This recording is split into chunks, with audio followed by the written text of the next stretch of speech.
You're listening to an Airwave Media Podcast.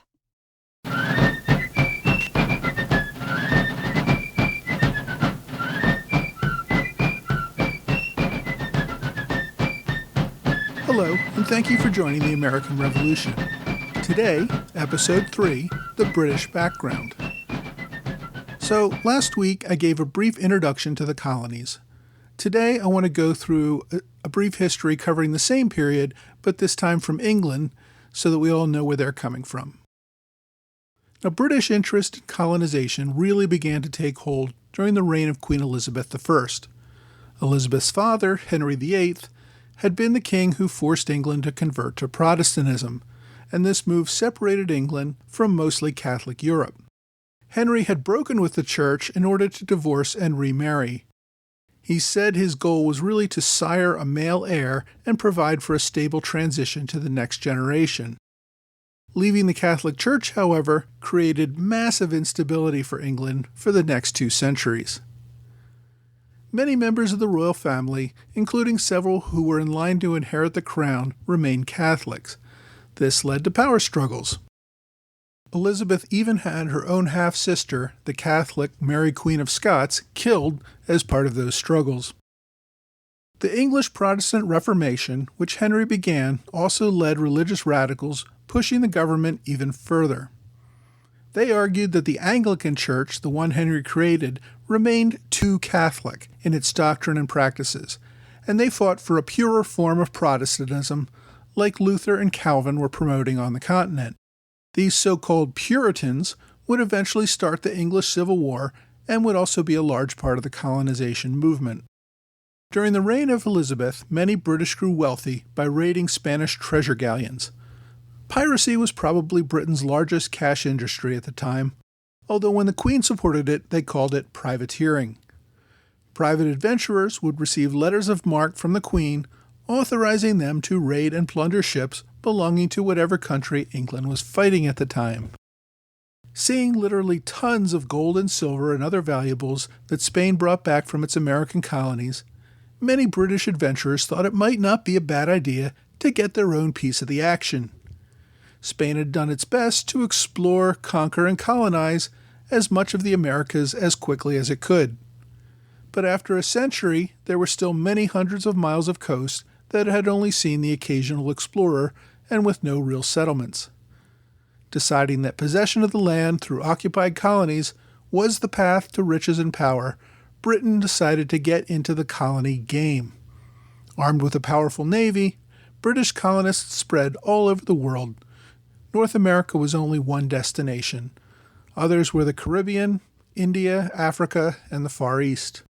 Now, hopes of finding large piles of gold and silver in America did not really work out.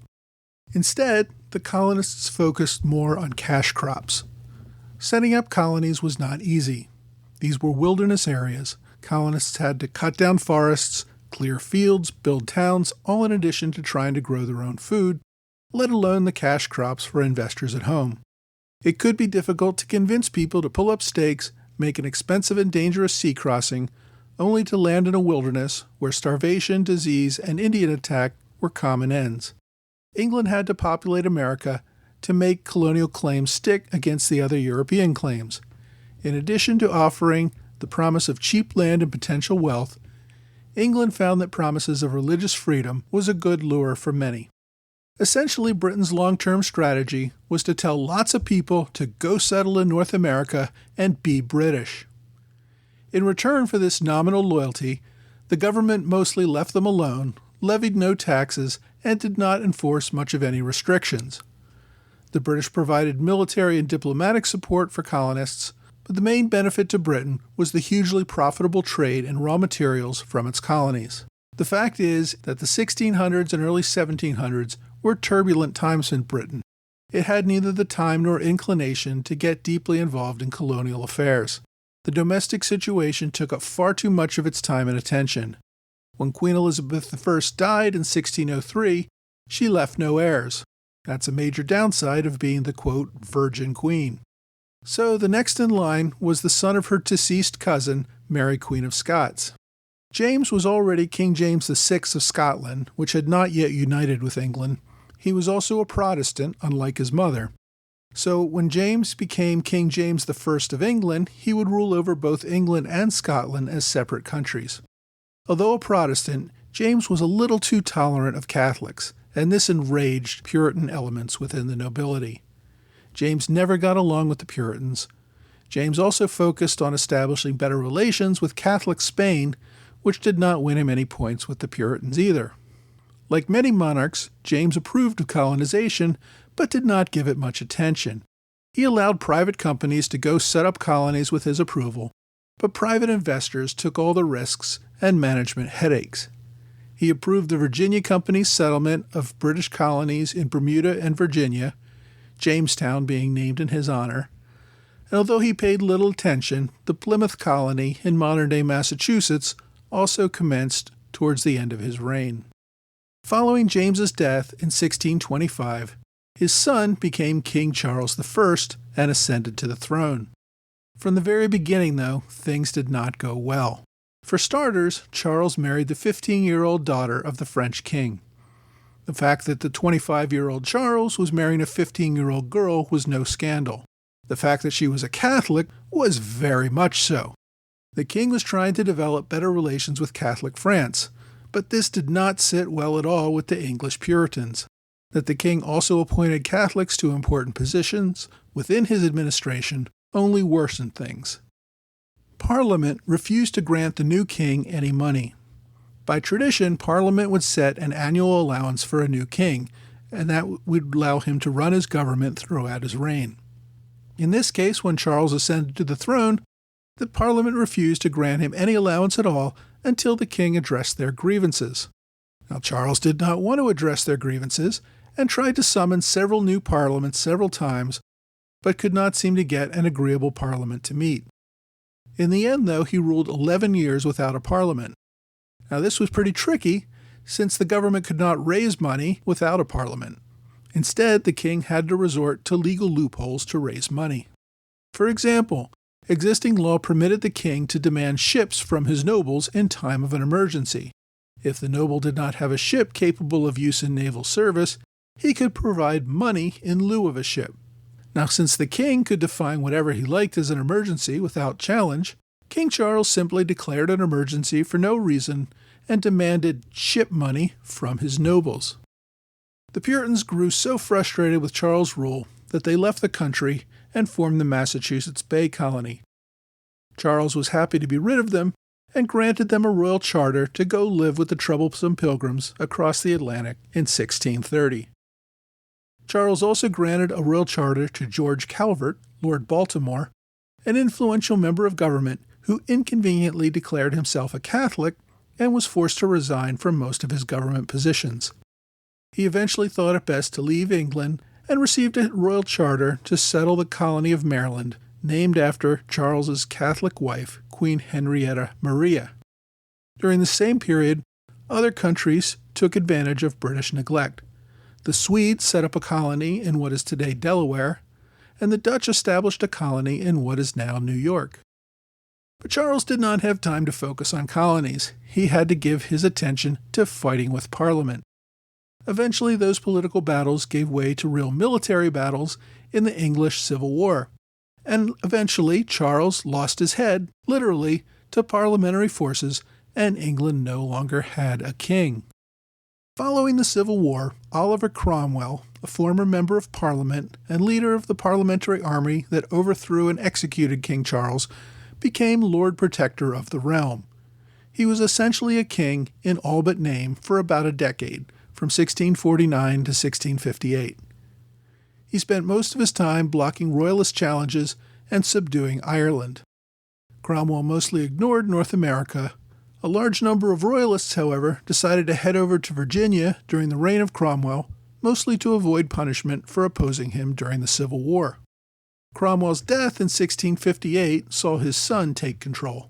Richard Cromwell never achieved a satisfactory power-sharing arrangement with the army and Parliament, and within a year, King Charles II, the son of Charles I, came back to England and overthrew Cromwell and restored the monarchy. Now, before getting into the Restoration Monarchy, I want to talk about parties for a minute. The English Civil War gave birth to two political parties that would dominate English politics for centuries.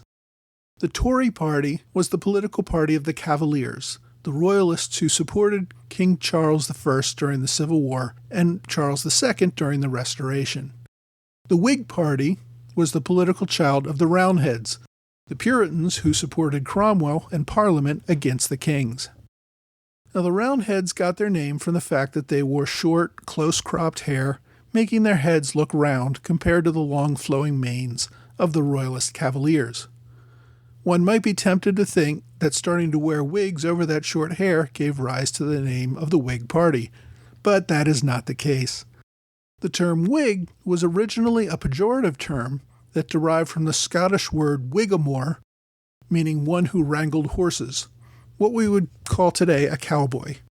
By the time of the English Civil War, the term Whig essentially meant a country bumpkin, not too bright, not too street smart. Members of the new party eventually decided to own this pejorative and take it as their name. The other party's name, Tory, was originally also a pejorative, referring to Irish outlaws, often Catholics who had been forced off their land and into a life of crime. It began to be used in politics as a reference to supporters of the pro-Catholic King James and several of his Catholic descendants. Like the Whig Party, the Tories decided to own the term after a time and adopted it as their party name. Okay, now that we all understand Whigs and Tories, let's get back to Charles II. After his restoration to the throne in 1660, Charles II reigned for 25 years. Between his work restoring the authority of the crown, dealing with all those still hostile Puritans, and angry Ireland and Scotland, as well as the Great Plague of 1665 and, hey, let's throw in the Great Fire of London in 1666, he might be forgiven for neglecting the colonies and foreign policy. But Charles actually showed a keener interest in the colonies than most of his predecessors. Part of the reason for that was a war with the Netherlands. England and France united in war against the Netherlands in the late 1660s and 1670s. As part of this war, Charles decided to take New Netherlands colonies and bring them under English control. This assured that the area that is now New York, New Jersey, Pennsylvania, and Delaware all came under British authority. In addition, Charles attempted to create the failed Dominion of New England, which I discussed last week. Charles provided a royal charter in 1663 for the colony of Carolina, the name derived from the Latin name for Charles, and he appointed 8 lords proprietors to rule the colony, which had already been settled by Virginia colonists moving south for at least a decade. Charles's reign also saw the creation of the Pennsylvania colony in 1682. This was not a royal initiative. William Penn was the son of a British admiral. Early in life, Penn had converted to the Quaker faith, which was outlawed in England. So Penn lived in Ireland for a time and worked with Quakers establishing a colony in New Jersey. After the death of his father, Admiral William Penn, William, who had inherited his father's estate, asked Charles to repay a large debt by providing him with land in America. King Charles granted the request, and Penn set about encouraging colonists to settle there. Before Charles II's plans for a dominion in New England could be implemented, he died in 1685, leaving implementation to his brother, King James II. As we discussed last week, the New Englanders were not happy about this initiative and did just about everything they could to resist, and there likely would have been a real showdown but for the intervention of other events in England. James II took a decidedly pro-Catholic stance in England. He actually wanted to appoint Catholics to government offices, and this was too much for the Protestant leadership. Resistance to his policies eventually forced James to suspend Parliament and put down a bloody revolt. Years earlier, James's daughter Mary had been married off to the Dutch Prince William of Orange. This marriage helped repair ties with the Netherlands after years of war. Hey, all you Dutch folks, sorry about, taking all your colonies in North America, but hey, would you like my daughter? That makes everything better, right? William of Orange's mother was the daughter of King Charles I, meaning that both William and his new wife Mary were first cousins, and both had strong British ties. Parliament decided that James's support for Catholicism disqualified him to continue as king. Mary, therefore, should be the rightful heir to the throne. so Parliament invited William and Mary to come take control of England. As you might imagine, King James was not terribly happy about this. But he saw that this would not end well for him. He no longer had any political or military support, and rather than attempt a fight, James fled to France, where he would live out the remainder of his life, but at least with his head still firmly attached to his body. Charles decided James's abandonment of the country constituted an abdication of the throne. And in 1689, William and Mary took the throne of England in what became known as the Glorious Revolution. Their reign marked the establishment of several fundamental constitutional reforms that made Parliament more powerful than the king. Some were part of the English Bill of Rights, and others were separate legislation. The king could not maintain a standing army without the consent of Parliament. The Mutiny Act required parliamentary approval of armed forces on a yearly basis. The king could not spend any money without Parliament's consent. Parliament also established the Bank of England to manage government finances rather than leaving that authority with the king. The Settlement Act of 1701 prevented the king from going to war without Parliament's approval. The Settlement Act also created separation of powers by preventing members of the House of Commons from holding other public offices. It subjected ministerial appointments to parliamentary approval, and Parliament also took control of judges by denying the king the authority to remove them from office. Under the law, now judges had to be impeached by Parliament. Finally, Parliament took authority for determining succession. No person could become king if he was a Catholic or married to a Catholic. This had the immediate effect of nullifying competing claims by King James II's Catholic children. With all the major changes in government during their reign, William and Mary did little to change colonial affairs. They're probably best remembered in America for their 1693 decision to sign a royal charter for William and Mary College in Virginia. Queen Mary died in 1694, and William followed a few years later in 1702 without leaving any children. The nearest Protestant relative was Mary's sister Anne, so Parliament handed the crown to Queen Anne, who ruled for 12 years. Although married, she never had children herself. Her reign was almost entirely consumed by the War of Spanish Succession, which embroiled all the great powers of Europe in war from 1701 to 1714. Queen Anne died shortly after the Treaty of Utrecht ended that war, and part of the agreement gave Britain control of Gibraltar in southern Spain, as well as Newfoundland, Nova Scotia, and the Hudson Bay territories in what is today Canada. Anne's reign also saw the Act of Union, which formally brought England and Scotland under common rule as a single nation in 1707. Anne also had to contend with a half-brother named James, who claimed the throne. James probably would have become king but for the fact that he was Catholic. In 1708, James attempted to invade Scotland with the backing of the French, but this was unsuccessful. He remained living in Europe as a continuing threat to the Queen's reign. So with all this going on, Anne paid little attention to the North American colonies. She did, however, make one lasting fashion contribution. Until Anne's death, all judges wore robes of different colors. They started wearing black robes to mourn her death. The black robes stayed and remain to this day. After Anne's death in 1714, there was no immediate heir to the throne who was not a Catholic. Parliament had to reach quite far before they found King George I. George was an elector of Hanover, a small German state on the continent. He did not speak English, and as far as I can tell, had never been to England. His mother, Sophia, was the granddaughter of King James I, which is how he found his way into the line of succession. But there were actually more than 50 people in line ahead of him, but all of them were either Catholic or married to a Catholic. So King George I arrived in England to mixed reviews. Many Tories objected to the idea of a German prince ruling England, but Whigs, afraid of a Catholic monarch, felt this was the only option. George seemed to take little interest in English affairs. After being crowned, he returned home to Hanover, where he spent much of his reign. To the extent George was interested in English politics, it was mostly to use the English military to back his ongoing European disputes. During his absences, a regency council performed royal duties. Since the king did not typically attend the meetings of his ministry, the ministers had to pick a new leader to run things. They instituted a new office called Prime Minister. If the king did not care much about English affairs, he cared even less about the English colonies, which he ignored almost completely. George I ruled from 1714 until his death in 1727. His son, George II, was also born and raised in Hanover in modern-day Germany.